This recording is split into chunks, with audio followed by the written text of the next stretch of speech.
कर रहे हैं वज़ीर आज़म Pakistan Imran Khan, the historic Kartarpur corridor. ये है वो इनोग्रेशन जिहड़ा अज इत्थे ओपनिंग की है वज़ीर आज़म पाकिस्तान ने, ये वो निशान।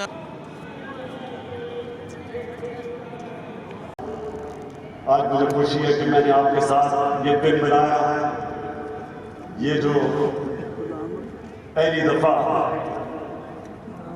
कश्मीर हिंदुस्तान से लोग आ सकते हैं यहाँ आके, उनके लिए उनका मदीना हम अंदाजा लगा सकते हैं कि आपको किस तरह के आपके दिल में किस तरह के तासुरात हो रहे होंगे जो हमारे दिल में होते हैं जब हम मदीना जाते हैं।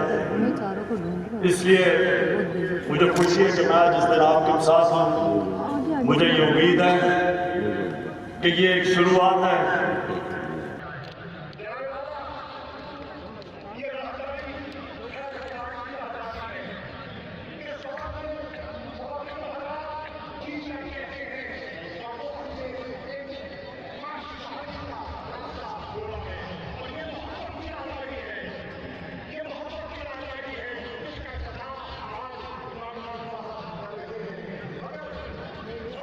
जरा यार ना देखे अल्लाह को यार मुबारक होता है। जिस प्यार को कोरा गर्ज नहीं, वो प्यार मुबारक होना। तुसी नमाज शांति देखिया, तुसी अल्लाह नहीं कीता, वाहिगुरू नहीं कीता। जिस प्यार को कोरा गर्ज नहीं, वो प्यार मुबारक होता है।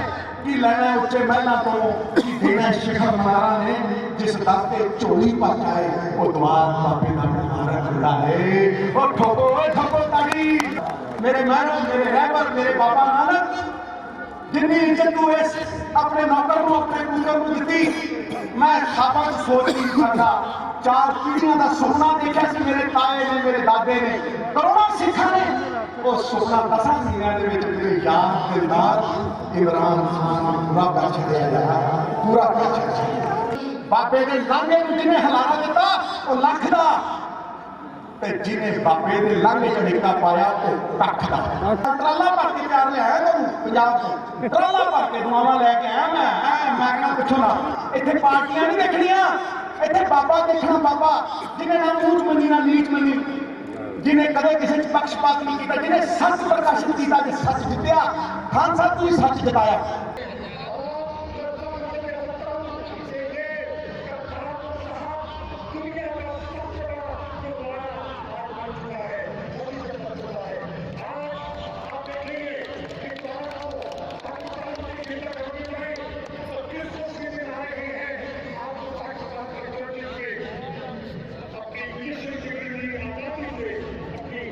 ये इनोग्रेशन की गई है।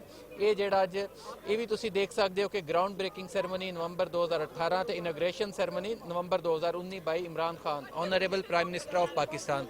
बड़ी सोहनी किरपान बनाई गई है ਜਿਹੜਾ ਇਹਦੀ ओपनिंग के मौके ਤੇ ਜਿਹੜਾ मुख विखाली की गई है, ਜਿਹਨੂੰ खोलिया गया वा ਤੇ ਅੱਜ ਤੋਂ ਇਹ ਲਾਂਘਾ ਚੱਲ ਪਿਆ ਵਾ।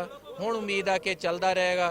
किन्ना चिर चलता रहेगा, जोड़ा 70 साल दी अरदासां तो बाद शुरू होया सीगा।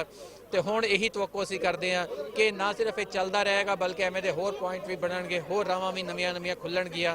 ये तो सिख भरावां लई सीगा, बाकी पंजाबियां नूं भी आपस च रलण मिलण दे होर बहुत सारे थां भी खुल्लणगे।